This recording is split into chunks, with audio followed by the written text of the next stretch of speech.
Ongole assembly నియోజకవర్గంలో EVM checking and verification ప్రక్రియకు ఎన్నికల అధికారులు రంగం సిద్ధం చేశారు. నియోజకవర్గంలోని 12 పోలింగ్ బూత్లలో నేడు ఈవీఎం చెక్ వెరిఫికేషన్ చేయనున్నారు. ఒంగోలులోని ఈవీఎం గోడౌన్లో జరిగే ప్రక్రియకు వివిధ పార్టీల తరపున ప్రతినిధులను అధికారులు ఆహ్వానించారు. ఈవీఎం తయారీ కంపెనీలైన బెల్, ఈసీఐఎల్ కంపెనీల ఇంజనీర్ల సమక్షంలో ప్రక్రియ జరగనుంది. ఇవాళ నుంచి 24 వరకు రోజుకు 2 పోలింగ్ బూత్స్లో ప్రక్రియ జరగనుంది. ఒంగోలు అసెంబ్లీ అభ్యర్థి బాలినేని శ్రీనివాసరెడ్డి ఈవీఎంల పనితీరు, టెక్నికల్ సందేహాలపై జూన్ 10న ఎన్నికల సంఘానికి ఫిర్యాదు చేశారు. ఒంగోలు అసెంబ్లీ నియోజకవర్గంలో ఈవీఎం చెకింగ్ అండ్ వెరిఫికేషన్ ప్రక్రియకు ఎన్నికల అధికారులు రంగం సిద్ధం చేశారు.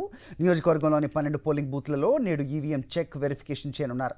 ఒంగోలులోని ఈవీఎం గోడౌన్లో జరిగే ప్రక్రియకు వివిధ పార్టీల తరపున ప్రతినిధులను అధికారులు ఆహ్వానించారు. ఈవీఎం తయారీ కంపెనీలైన బెల్, ఈసీఐఎల్ కంపెనీల ఇంజనీర్ల సమక్షంలో ప్రక్రియ జరగనుంది. ఇవాళ నుంచి 24 వరకు రోజుకు 2 పోలింగ్ బూత్స్లో ప్రక్రియ జరగనుంది. ఒంగోలు అసెంబ్లీ అభ్యర్థి బాలినేని శ్రీనివాసరెడ్డి ఈవీఎంల పనితీరు, టెక్నికల్ సందేహాలపై జూన్ 10న ఎన్నికల సంఘానికి ఫిర్యాదు చేశారు.